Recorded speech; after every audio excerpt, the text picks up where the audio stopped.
Sazami singakanani yobekesela. Sanibonani, ugogo Mseleku lo osebuyile futhi ozokhuluma ezinye indaba engiye ngithande ukuthi njalo mangabe ngikhuluma nizilalele ngoba zisuke ziza nezinto ezimnandi kakhulu. Namhlanje esikhuluma ngako ke sikhuluma ngabantu abatsheleka imali. Uma lo muntu etsheleka imali esafika ngezokutshela cha ngitela abantu uzongitsheleka imali engaka. Lo muthi lo nginomuthi owusebenzisa ngaleso sikhathi ungaba ukuthi uzomnika imali.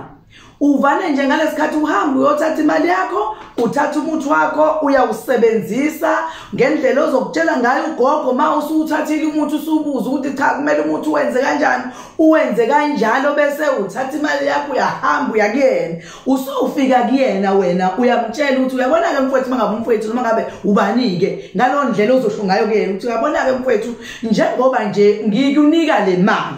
Ngicela ukuthi njengoba ngikunika le mali ungibuyisele yona. Ungalenzi ngempela iphutha ngoba le mali kumele ibuyile.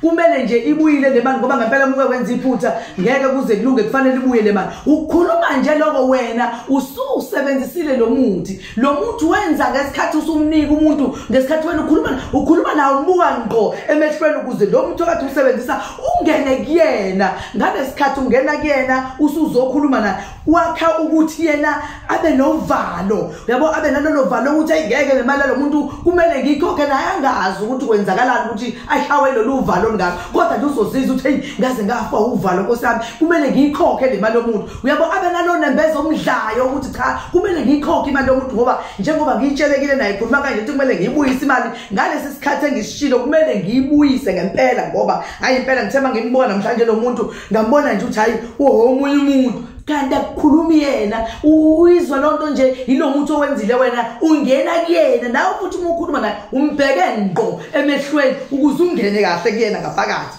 azizwe nje eba nalonto athi noma ethatha ecabanga ukuthi funa ngenze nje ngihlanganisa masinyane ngibuyisele nemali kaSibanibani ngoba ingeke kufanele ngibuyisele. Ngibonile ukuthi ayingeke ngiyezwa nje ngiyithathile phela ngoba bengixakile kodwa ngizwile noma sengiyithathile ukuthi kunaleso sesindo ufanele vele umuntu ma ethatha into eyimali kuwena kube naloyo nto ezokwenzeka kuyena ngoze akwazi ukukhokhela phela imali yakho ngoba uma engazoba nalutho ezoyithatha nje ayithulele angeke azayikhokha imali yakho. Ingakho kubalekile ukuthi size sithole izinto zokuthi sikwazi ukuthi abantu mangabe bethatha izinto zethu bakwazi ukuthi bayibuyise. Le engikhuluma ngayo manje yeyinduku akusiyo le engikhuluma ngayo eqaleni ukuthi umuntu kumele mengabe ethatha imali yakho ukwazi ukummemeza ayibuyise imali yakho. Cha ngihlukanisile nje njengoba ngihlukanisa zihlukene lezi induku.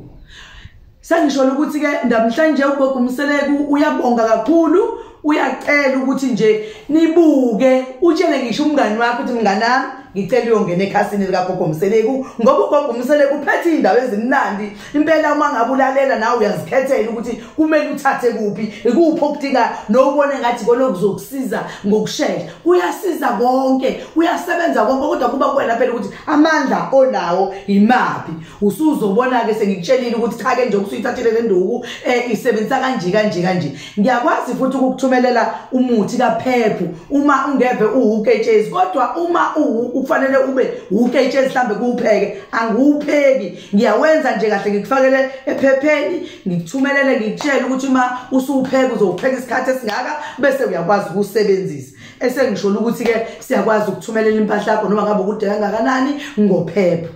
Uyakubonga umakhosi, sithokoza makhosi amakhulu.